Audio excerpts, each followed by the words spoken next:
돈을 만들어준 사람이 남욱이고 돈을 받아서 위로 토스를 한 사람이 유동규인데 유동규와 남욱은 상황을 똑같이 진술을 하고 있기 때문에 나는 돈 받은 적도 없고 전달해 준 적도 없다라고 본인만 딱 잡아뗄 수가 없는 노릇이라는 것이죠. 예.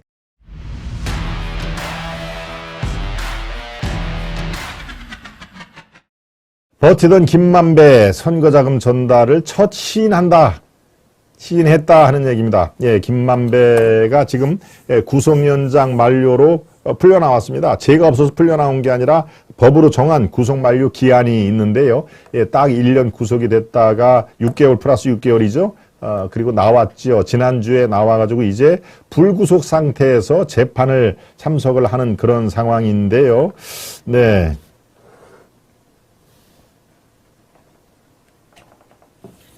그런 김만배가 이제 처음에는 입을 잘 안 열었습니다. 그런데 유동규와 남욱, 최근에는 아주 남욱의 활약이 굉장히 크죠. 네, 바로 제가 재수의 딜레마라는 말씀으로 여러분들 이해를 도와드렸는데요. 마찬가지입니다. 김만배도 이제 입을 열 수밖에 없다. 왜? 내가 입만 다물고 있으면은 이 사안은 묻혀버리겠지라고 하면은 이 사람들 끝까지 아마 이 진실을 함구를 할 가능성이 있는데요. 여기에 이 돈 전달이라든가 이른바 대장동 게이트 이거는 김만배가 혼자 나오는 그런 그 상황이 아닌 것이죠. 연극 무대가 연극 배우가 꽤 많습니다. 예, 김만배뿐만 아니라 남욱, 유동규, 정영학, 뭐 정민용 굉장히 많죠. 예, 이런 사람들하고 공동으로 프로젝트가 진행이 된 거기 때문에 내가 얘기를 안 해도 저 사람이 먼저 이 얘기를 해서 자기 형을 감형시킬 그러는 게 바로 죄수의 딜레마라고 제가 쉽게 여러분께 말씀을 드렸는데요. 결국은 그렇습니다. 내가 입을 다물어도 이게 될 게 아니다. 그리고 저 사람 A와 남욱과 유동규가 이미 얘기를 똑같이 얘기를 한 사안은 내가 부인을 해도 이거는 법정에서 증거로 채택될 가능성이 높으니까 시인을 할 수밖에 없다. 예, 만약에 법정에서 자기가 부인을 하면 어떻습니까? 부인을 하면은 가중처벌을 받는 것이죠. 예, 위증죄로 가중처벌을 받는 것이고 없는 사실을 또 있는 것처럼 또 꾸며대서 하면은 뭐 여러 가지 죄목이 더 복잡해지니까 아이고 빼도 박도 못하는 거 그냥 입을 열자라고 하는 얘기인데요. 어제 재판정에서 바로 남욱한테 32억 원을 받았다. 그래서 유동규에 4억 원을 건넸다 하는 얘기를 시인을 했습니다. 그러니까 버티다 이거는 뭐 빼도 박도 못하는 상황이다. 왜? 남욱과 유동규가 똑같이 진술을 했습니다. 입을 맞춘 게 아니고 어떤 남욱과 유동규는 다 이 교도소에 구속이 되어 있는 상황이니까요. 별도로 검찰이 이렇게 수사를 하는 과정에서 유동규와 남욱이 같은 진술을 하더라. 그리고 금액도 거의 일치가 되고 상황도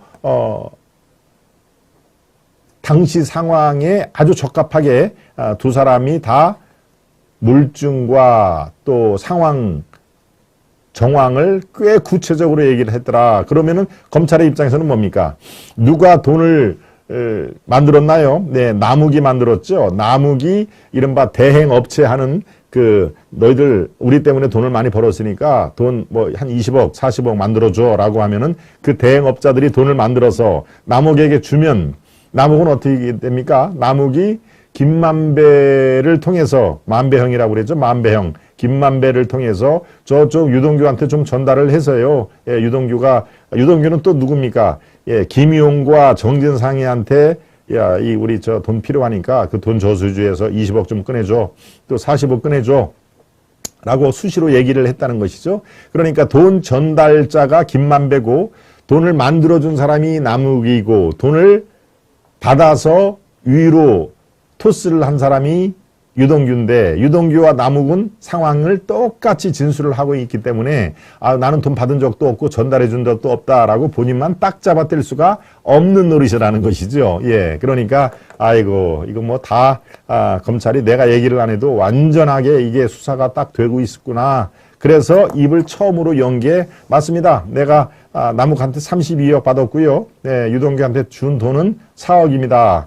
그리고 나머지 이제 이게 얼마입니까? 28억이 비죠. 28억에 대해서는 용처를 아직은 얘기를 안 하고 있다. 예, 28억이 이 중에는 상당히 이제 본인이 개인적으로 이른바 글쎄요, 이걸 배달사고라고 그러죠. 예, 본인이 마땅히 전해줘야 될 상황을 자기가 자기 필요에 의해서 돈을 쓰는 건 뭐 우리가 이제 착복이라고 얘기도 하고 유용이라고 얘기를 합니다만은 글쎄요 28억 돈이 어디로 흘러갔는지는 아직도 진행 중이다. 그리고 김만배가 28억에 대해서는 얘기를 아직은 안 하고 있다 하는 얘기가 바로 오늘 이 시간까지의 상황 설명입니다.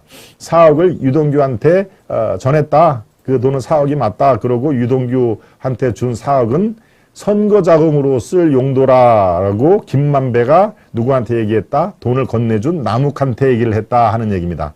예, 그러니까 이 돈, 저 사람들 선거 자금으로 쓸 거니까, 이 32억 꽤 많이, 한꺼번에 받은 것이죠. 꽤 많이 받아가지고 일단 1차로 4억을 건넸다 하는 얘기는 세 사람이 완전히 일치가 된 상황이니까요. 글쎄요, 이 4억의 용처, 이게 선거 자금으로 불법으로 조성된 선거자금이면은 선거자금법 위반인 것이죠. 김용, 정진상, 그게 누구를 위해 쓴 겁니까? 바로 자기들의 주군인 이재명을 위해서 쓴 거지요. 이재명을 위해서. 그러니까 이재명도 여기에서 자유로울 수가 없는 상황인 것이고요. 이 돈을 선거, 자기가 돈을 썼는데 이 돈을 쓰기만 했을까요? 그 돈을 만들어준 사람이 돈을 벌게끔 각종 혜택을 준 것입니다. 예, 특혜죠.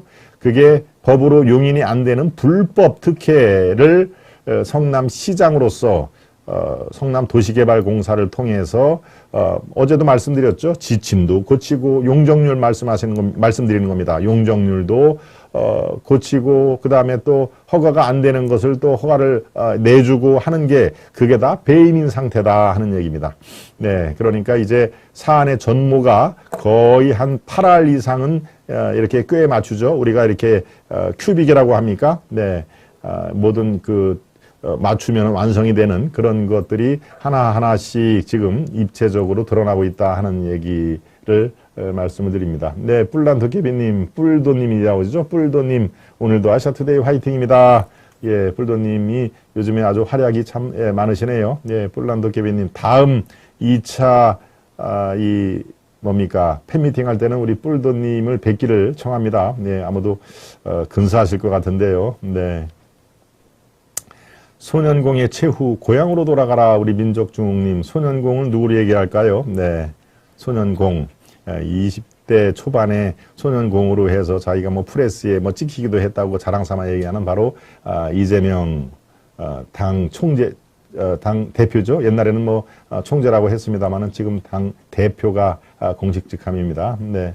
자산 동결이 무섭긴 무서운가 봐요. 효자동 무궁화님. 네, 자산 동결 얘기도, 해 드릴 겁니다. 네, 지금, 이 사람들, 이 대장동 일당들이 가지고 있는 자산 동결을 조치를 했습니다. 수백억이죠. 예, 482억 플러스 알파 정도가 될 텐데요.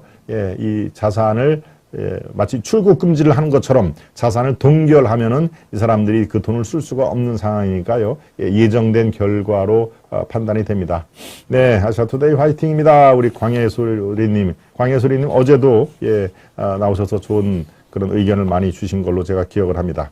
예, 이제 드디어 죄수의 딜레마가 김만배에게도 적응이 됐다라는 그런 의미입니다. 그러니까 앞으로 이렇게 한두 번 해보면은 아이고 이제 뭐 내가 감출래야 감출 수도 없고 감출 필요도 없구나라고 김만배가 자신이 알고 있는 상황을 줄줄줄줄 풀을 이 가능성이 대단히 높다. 원래가 항상 처음이 중요하지 않습니까? 이것을 끝까지 묵비권이라든가 부인을 하면은 이게 참 수사가 난처한 상황이 되는데요. 아이고 이 남욱과 유동규가 다 풀었으니 내가 시인을 할 수밖에 없다라고 처음으로 32억을 받았다는 것을 얘기를 했던 김만배의 첫 증언, 이것이 지금 뭐 굉장히 중요한 아주 이 갈림길에 서 있는 것입니다. 진리를 향한 갈림길. 왼쪽으로 가면은 진리가 나오고 진실이 나오고 오른쪽으로 가면은 낭떠러지가 나오는데 지금 서서히 진실로 향하는 그런 그 길로 들어섰다 하는 얘기입니다. 그러죠? 네, 자산 동결은 잘한 조치라고 생각합니다. 우리 도경님, 금빈님, 네, 도경님은 글쎄요 오늘 처음 들어오신 거는 아니신 것 같은데요. 예, 도경님도 앞으로 자주 그 조남과 또 메시지를 보여주시기를 바랍니다. 네.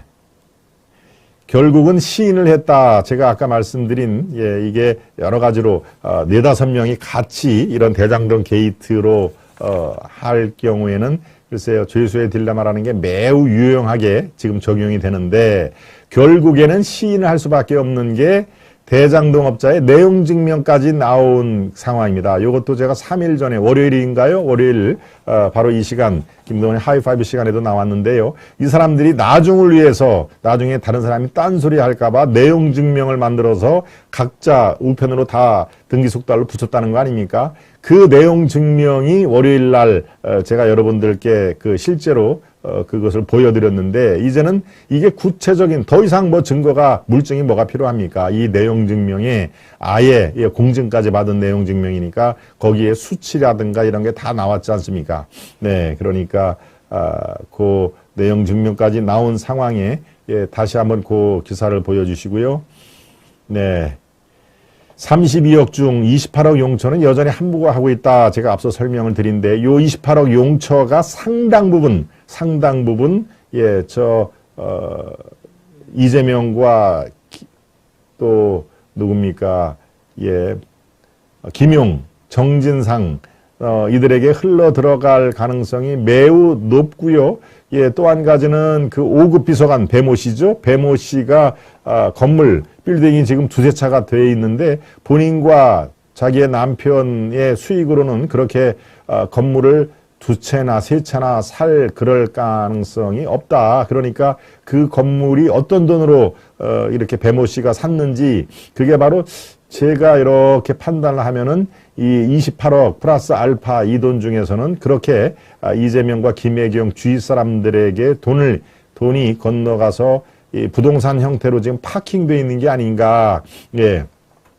소유주의 이름은 배모 씨로 돼 있지만 그게 실제로는 다른 사람일 수가 있는 거 아닙니까? 그건 합리적인 의심이 가능한 것이죠. 김혜경일 수도 있고 뭐 이재명일 수도 있고, 그게 정진상, 이건 내가 지금 이거 부동산 집을 사줄 테니까 일단 네 이름으로 하고 있어. 나는 지금 드러나면 안 되잖아. 뭐 이런 식으로 자기들끼리 충분히 입을 맞출 수가 있는 내용이시죠. 그러니까 28억의 용처, 이거는 뭐 수사를 하면 할수록 이 고구마 줄기 캐듯이 나올 수밖에 없는 상황이니까요.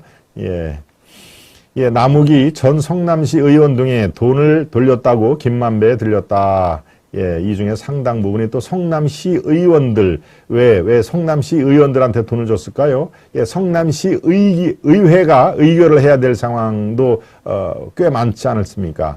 대장동이란 거대한 프로젝트를 이렇게 쭉 성사시키기 위해서는 성남시 의회에서 안건이 올려져서 거기서 가결을 받아야 될 상황이 있기 때문에 성남시 의원들도 이른바 기름칠을 한 거다라는 상황으로 볼 수가 있는 것이죠. 네. 다시 종합해서 말씀드리면은 이미 버티다 묵비권까지 행사했던 김만배가 맞다. 내가 32억 받은 거 맞다. 그거는 뭐 남욱과 유동규가 그렇게 똑같이 일치된 진술을 한 거니까 버틸 수가 없는 것이죠. 거기에다 또 내용 증명, 이 대행업자들이 보낸 그런 내용 증명까지 구체적으로 이게 되니까 맞습니다. 내가 돈을 받았는데 그리고 4억, 그 다음날 4억은 유동규한테 동규라고 얘기했죠. 동규한테 전해주었고요.